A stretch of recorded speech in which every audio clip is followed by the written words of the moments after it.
Assalamu alaikum wa rahmatullahi wa barakatuhu. To some of you and peace to the rest of you. In these Pookie and Ray versus educated lame debates, as I said before, the fact is that there are two extreme ends of the spectrum, and in reality, most individuals fall in one of the many shades in between. And I'll go ahead and mention some names of the other YouTubers because in this case, these come with compliments or just neutral observations, and there's no shade being thrown. I hear Angry Man doing his best to do these shades in between justice in his streams. And I hear a few classic men trying to do it justice as well.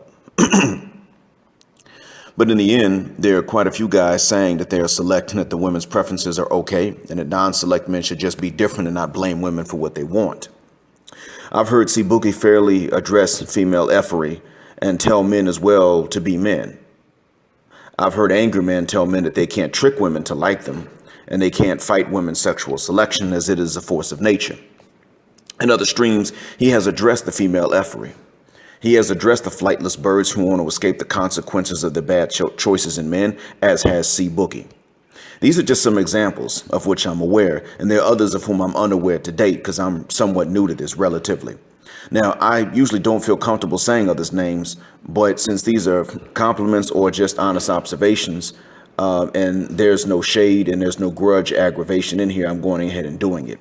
Because what they're doing are things from which others could benefit, although you have to understand that, one, they're not perfect, and two, their listeners and commentators are even worse.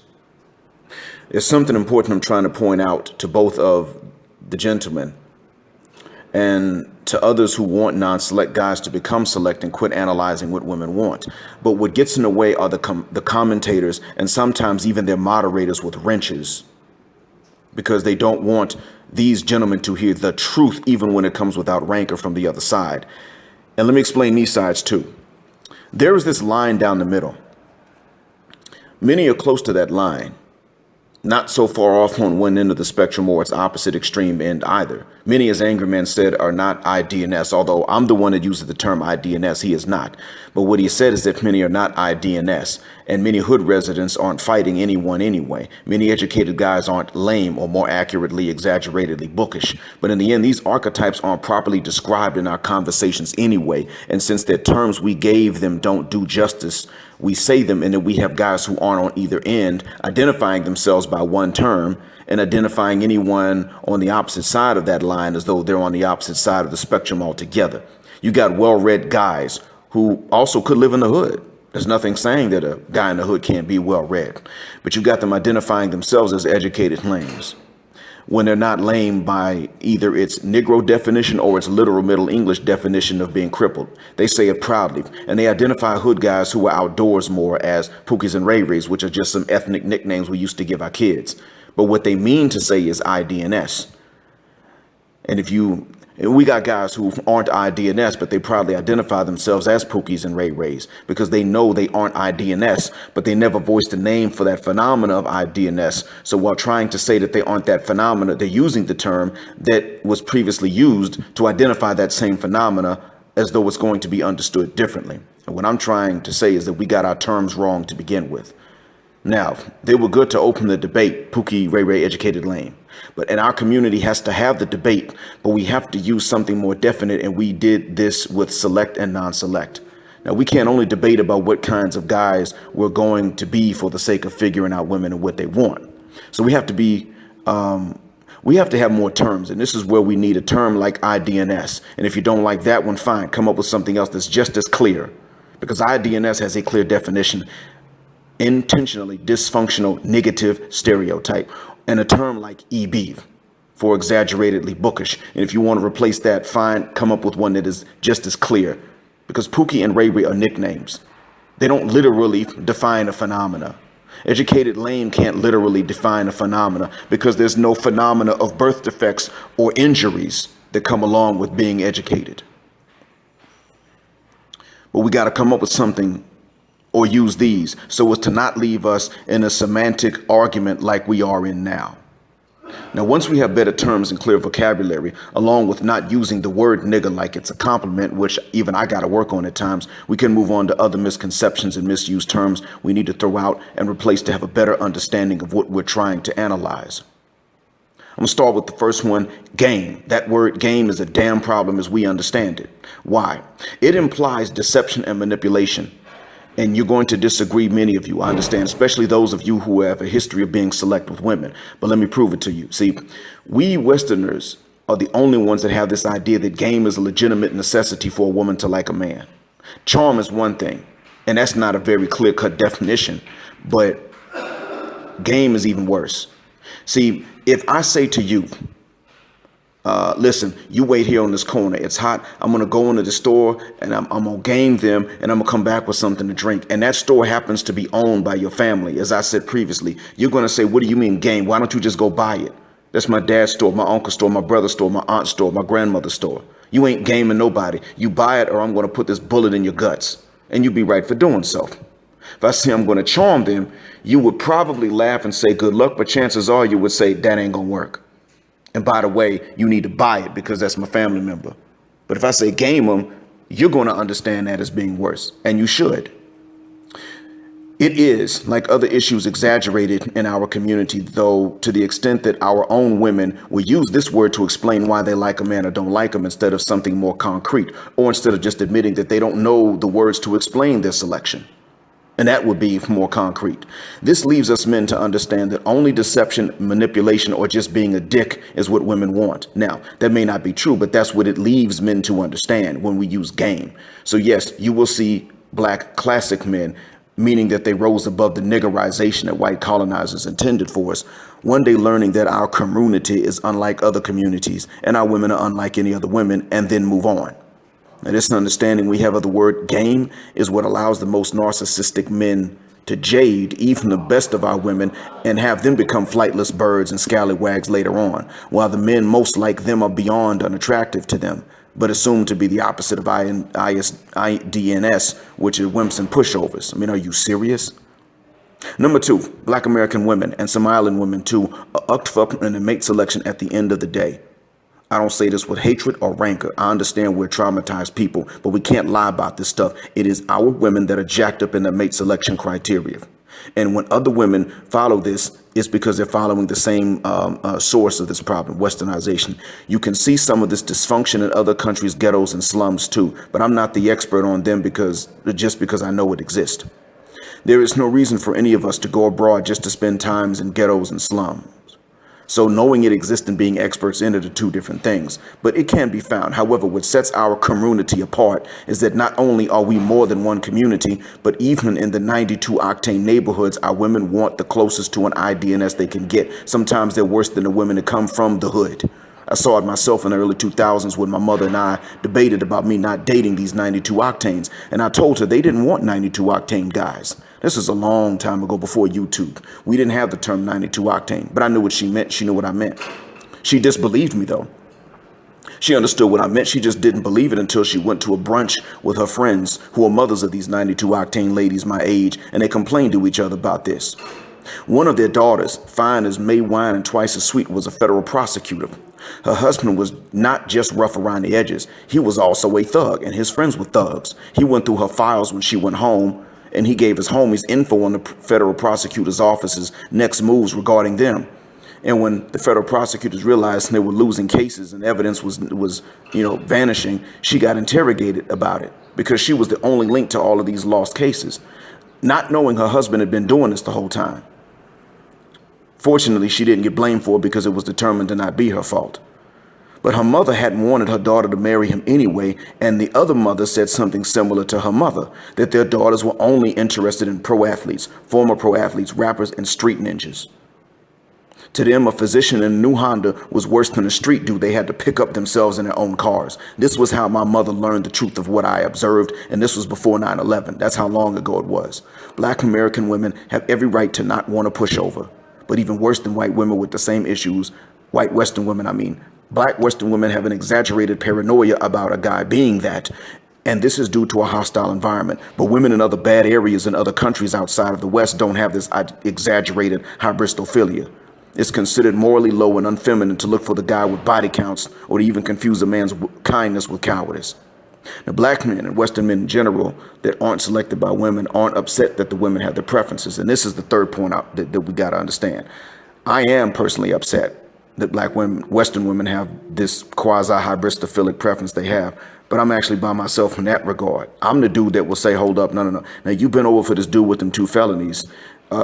If we ain't doing nothing, fine, but you ain't gonna sit up here and tell me I gotta propose to you, take you out on dates and everything else. You bent over for him, either you bent over for me, or we have nothing to do with each other. I'm that dude that will say that, and I'm a Muslim. I just want to see if they're gonna treat me the same. I can't fornicate. But collectively, we are rightly upset that not only were we lied to by women about what the women want, but that these same women turned and pursued the opposite of what they said they wanted. They said they wanted blue, but they don't make the first move because they're women, but women are equal. Then they pursued red and made the first moves. They actually set up the romantic market to exclude non-narcissist guys who trust women. So for you guys to defend even this means you defend their lying and hypocrisy when it's convenient for you, and you condemn it when it's inconvenient for you. But when they do it to what we mistakenly call a beta male, you say it's okay, they can't help themselves. A beta male is actually second in command, and the guy that came up with these terms, alpha male and beta male, was observing animals, not humans. And he said that he didn't mean for these terms to be used to explain mate selection in human beings. But when women can't tell the difference between any 2 rankings outside of alpha, they may not be able to tell the difference between alphas and betas either. And if they could, they still would be jacked up. Number 4, self-improvement is something that should be promoted for its own good, but it cannot be promoted as something to get women, and here's why. Black men who are socially awkward and are, in fact, exaggeratedly bookish, even as adults, need some self-improvements. And they need to know that women can't tolerate a pushover or a wimp in any society. And if he's a wimp, or if they can't tell the difference, legitimately can't tell the difference between him and a wimp, then they can't be attracted to him. They just can't. That's not personal. And he can't and doesn't have to be attracted to every woman that doesn't broadcast femininity. However, here's where it gets odd. What about guys who aren't that far on the spectrum? They're just not fitting any stereotype applied to black men of hypermachismo. So why do they have to self-improve and build in ways that the men who are already selected by women, because they fit stereotypes, don't have to? It's called price discrimination. And in the end, there are men who will say they won't play that game like me. Why should they? I know about this firsthand, and no, I won't work any harder than any other man.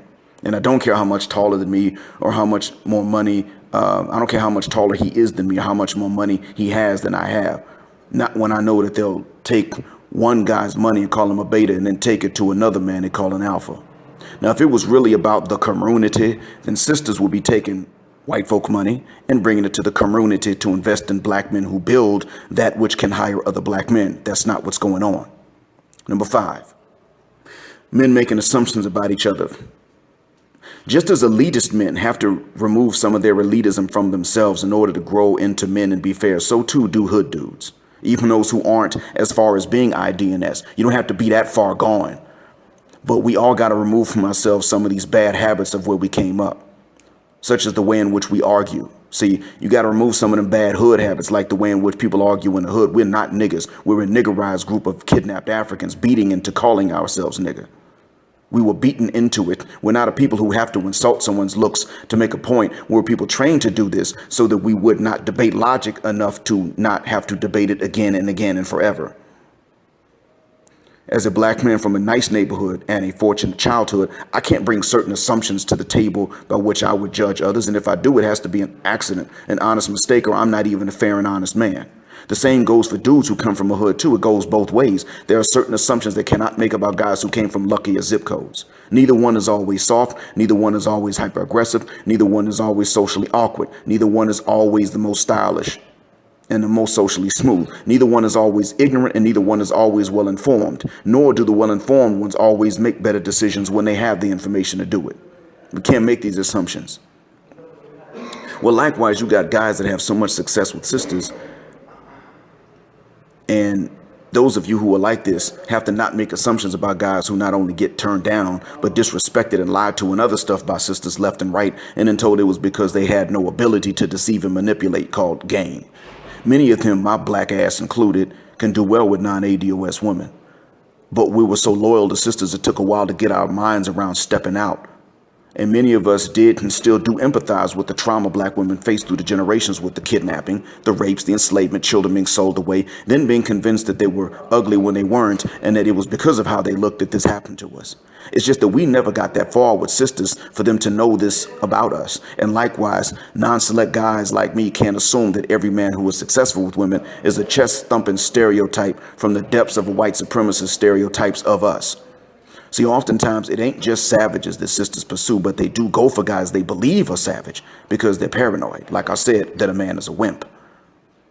There are men who succeed with women without being a straight up savage, but when they do, they considered other women along with ADOS women, or they were selected by other women beforehand, and the women that they now are with saw this.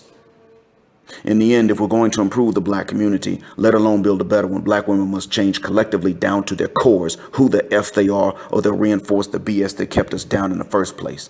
You see, black women didn't start this problem, and neither did black men. It was white folk, Western European white folk. And if you don't blame white supremacy for the beginnings of it, you're missing the biggest picture. However, we have to admit that black men were forced to think and reconsider whatever we did to perpetuate the BS, only for those who did continue to perpetuate it to be rewarded for it with raw sex. While the men who stopped or opposed these things wound up becoming community eunuchs to serve the women and their children by the less responsible guys. And Cynthia G. and Robert Perkins are one example of this without the stepfather, but Russell Wilson being cheated on by his first wife, who was white, and then being expected to raise Future's child by his second wife is another example. And frankly, I think that Sierra is going to cheat, like Mr. Sharp said. She ain't gonna give Russell what she gave to these other dudes, even though Russell is another type of alpha himself. He just is not as stereotypical as her other alphas were. We have to admit that sisters' mate selection criteria are driven by white supremacist stereotypes about us and the paranoia of being with the opposite, a wimp. We have to admit that sisters weren't put through the same scrutiny as men, and we still allowed them to get the dinglings they chose without having to even so much as grow up mentally into adults. We have to admit that we men allowed them to keep the best intention of community men as a reserve pool of stepfathers to the children of more stereotypical men. We have to admit that our mistake as black men was allowing this as easily as we did. We have to admit that because of this, at this point, sisters now have to make reforms that are very difficult and that they may think aren't even abnormal. And yes, we men don't have to make the same level of reforms they do because we already did it. We have to admit that because we focused on ourselves and tolerated too much, we are now more on point than our women are because, frankly, they forced us to be while refusing to be such themselves, and we allowed this. We got to make major changes in how we're going to even discuss these issues of the community and how we're going to continue into the next generation. We're going to have to change even our vocabulary, as I've said. We're going to have to change our self-definitions. We're not niggas. We're going to have to change a whole lot of things. And if you're not ready to do these things, if you're not ready to consider what somebody else has been through, male and female, then you're not going to be ready to discuss it. And therefore, you might as well not do it. And if you are a commentator, but you're not a content creator, you need to do a hell of a lot of listening before you start writing comments. And if you are a moderator on any one of these channels, you need to stop assuming that every time someone disagrees with you, they hate you and they're somehow bad for the community. You got to cut this mess out. I will never forget when I went on another YouTuber's channel. He wasn't really the problem. I was simply saying to him that the real reason why a lot of non-select men are ticked off is because they were lied to. And these women that were moderators started getting in on me, and I've never been an enemy to any of them. Shut up, back off, that type of thing. Telling another woman, you don't get to tell them that it's okay. Even after I said that I wasn't trying to be harmful, I was trying to tell them what men had expressed to me and what I had seen. This was a case of women that are known for not being flightless birds, turning around and defending the ones who lied. That's what we're dealing with. The best of us have a lot lacking. And usually the women, yes, are further gone than the men. There is more the women have to correct than the men do because we men have already started doing it. That's what's really going on. That's what's really happening at this point. What we're dealing with is a scenario in which you don't have black men pushing black women to go into the arms of men of other races, let alone white men who cause this problem. You do have a situation in which sisters are pushing black men into the arms of women of other races. It is not a balanced scenario. There are things for which men are at fault. I just listed them. But at the end of the day, there are things that women got to fix that men don't. This is not up for debate. We know this because we're not driving them off. We may not have what they want us to have, but we didn't rob ourselves. We didn't kidnap ourselves. I'm probably going to record more later on, but right now I think this is about as much as most of you can handle. And again, I've said all of this without hatred or rancor. I hope that this has been of benefit. Assalamu alaikum.